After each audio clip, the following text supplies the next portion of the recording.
Hey, it's me, Althazar. Welcome to another episode of Achieving Perfection. This is going to be for the blue, black, green node of the Great Tournament, so cooking contest. Per the usual, I'm going to go ahead, show off the decks I would suggest. I'm going to go over the node. I'm going to go over deck building for the event, if you can't make either of the decks I'm suggesting. And then I'm going to explain why I chose the decks I did. So, the first deck I would suggest is for newer players. I would suggest you go with a green walker. I have it as Nissa Sage Animist, but if you have another one, by all means go ahead. But this is the deck I would suggest. And then and the two mythics, by the way, here are event rewards. So they're not things you have to pull from packs. And then for players who have pretty much everything, I'd go with a black green walker. I know that I'm showing Garuk, but you can go ahead and put this in either of the Vraskas. It'll work with either of them just fine, but I would use this. All right, so the node itself. So for this node, if we take a look here on the right, we need to win the fight. We need to create 4 or more food tokens.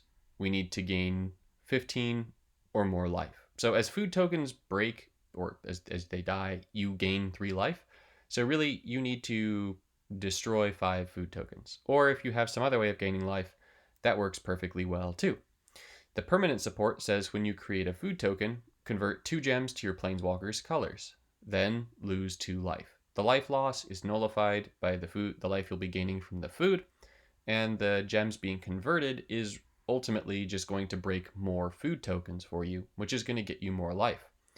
And also on the bottom, when a support card you own with the food subtype is destroyed, your first creature gets +2/+2 until end of turn.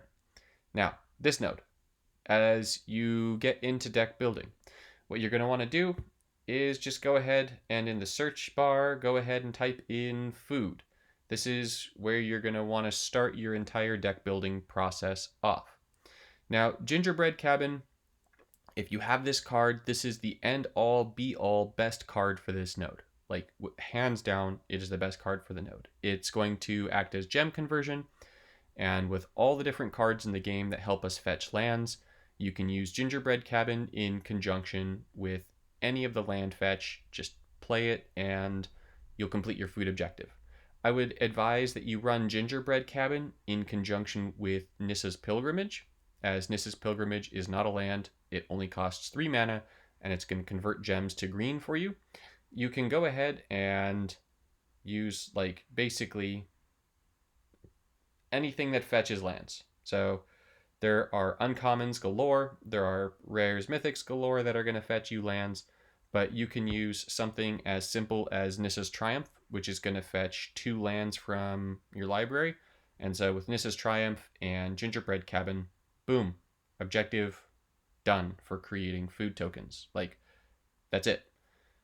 So back to lands, no, back to food, right? Food. So food is actually a pretty decent mechanic. You've got a lot at your disposal.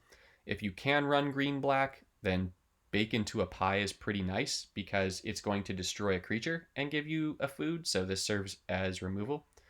Giant Opportunity is pretty nice in that it's going to destroy some of your food tokens, which is going to cause you to gain life, which you want, and then it's going to give you a 7/7 token. In the event that you don't have food, it gives you 3 food tokens instead, which is still fantastic. So Giant Opportunity is very good. You could actually go ahead and run Insatiable Appetite. This one's not terrible either for this node because it destroys a food token, which is going to make you gain life, and then it buffs a creature a lot until end of turn. You do have to be careful if you're using this, though, as you don't want to kill your opponent before you've gained all of your life. Now, food, not just spells. Please and thank you. Excellent. Now, Fierce Witch Stalker is a card that hopefully everyone has. It was gotten from the event that they were doing over Halloween, but if you weren't playing then, I believe it's also a card that you get from the story. It's a 4/4 for 11, which is, whatever. and it's going to go ahead and create a food token. For those of you in bronze and silver, this is a fantastic card to use. It's going to help you get a little bit more food out. The really nice thing, though, about food is that most of the good food cards are commons and uncommons. So this particular node isn't terribly difficult to complete. Trail of Crumbs is fantastic for this node. It's a support that's going to create a food token, and then whenever one of your food tokens are destroyed, you draw a card. So this is going to give you reliable card draw in your food deck, which is really going to help you out. Cauldron Familiar is pretty decent too, as if you have the Cauldron Familiar dying a lot, or you use something like Gather the Pack and you put these in the graveyard, then when your food tokens get destroyed, the food tokens give you life, and then they're going to bring Cauldron Familiars back from the graveyard to the battlefield, and then that's going to cause you to gain even more life. So Cauldron Familiar, pretty decent. Not great, but decent. Now, once you've gone and put your food cards in, then supplement the rest of your deck. So if you're able to run the Gingerbread Cabin, then put in Gingerbread Cabin and then throw in other things to fetch lands. Use the Nissa's Pilgrimage. Everyone has Nissa's Pilgrimage. Throw in Removal, and you're gravy. That's really all you need. So that takes us to, what are the decks that I would suggest? Well, I would suggest this Nissa 1 deck. I actually kind of like Nissa 1 for newer players for this particular node. As what Nissa 1 is going to do for us is she's actually got, from her first ability, she's going to convert gems, and she's going to draw us cards, and she's going to gain us life, which is pretty useful. Now, this loading Circle of Doom does not particularly surprise me, but let's see if it will be nice and let us see the Planeswalkers. No. Can I do anything about this? No. Ah, there we go. Excellent. It let us in. Okay. Nissa, Sage Animist. So for this food deck, it's got Gingerbread Cabin, like I mentioned. It's got Fierce Witch Stalker and Giant Opportunity. It's got the Nissa's Pilgrimage combo there with Gingerbread Cabin. Now, instead of running the uncommon land fetch from Nissa, I'm running Death Sprout for my extra land fetch because it's going to destroy a creature and then fetch a land. If you don't have Death Sprout, you can go ahead, use some other form of land fetch. That's fine. Chord of Calling. You can use this to do one of a few things here. You can use this to go ahead and fetch your foodie so that you can make more food.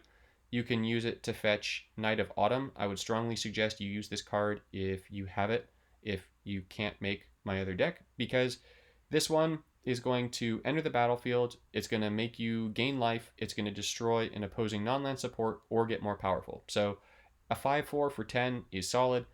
Gaining 4 life is great because you need that for the objective, and destroying your opponent's supports is also fantastic. Unfortunately, you might wind up just destroying food, but whatever, that's fine. Savra is also pretty nice here because if your opponent starts destroying your creatures, you're going to gain life for that, which is pretty nice. Now, this is an exclusive from Rising Tensions, so you should be able to get it by playing Rising Tensions. If you don't have this card for this running of the event, make sure that you do the Golgari Rising Tensions before the next event, and you will have this card. Trail of Crumbs, I've already gone over. This is just going to make food. It's going to draw you more cards, so this is going to keep you in the game. And then I sort of cheated a little bit. I threw in a rare. If you don't have this card, that's okay. Just throw in something else.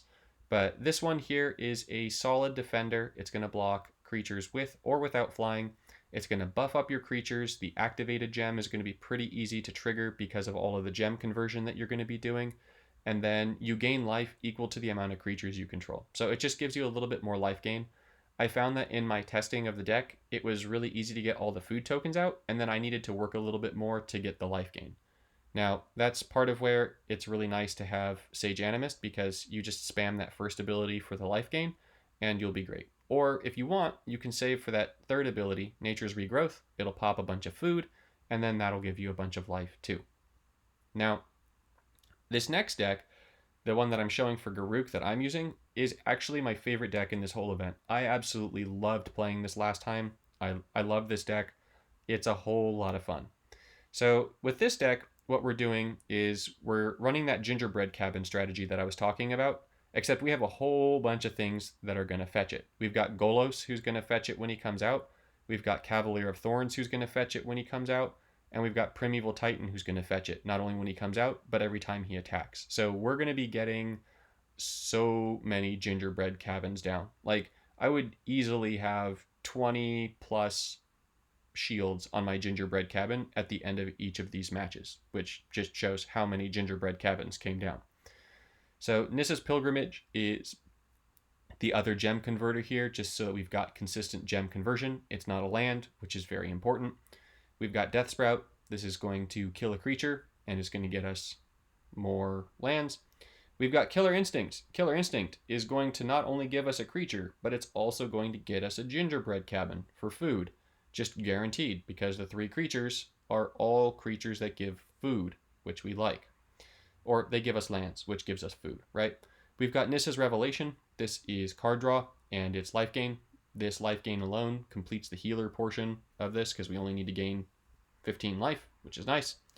Casualties of War destroys some of everything, and Sorin Vengeful Bloodlord, in conjunction with our beaties, is going to go ahead and give us the requisite life we need to complete the healer objective. So in the event that we're struggling a little bit more to complete the healer objective, not that we should be, we've got Stalk the Prey, destroy a creature, gain life equal to its toughness, and draw 2 cards.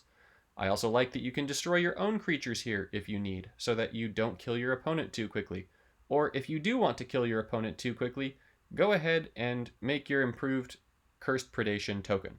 If you don't have Garuk yet, don't worry. You can use either of the Vraskas, or Garuk is going to be out for crystals, I believe, next week, so you can get him then. I know, not in time for this version, but say la vie. All right, that's it from me for this one. This is really an easy node. Like, it's really, really easy. Of all the nodes, I'd say it's the easiest node. Just, they've given us some of the good cards with food. The best food card is a common, and so just play off of that. Honestly, play off of that. I hope this helps you get perfect, and I'll see you in the next one.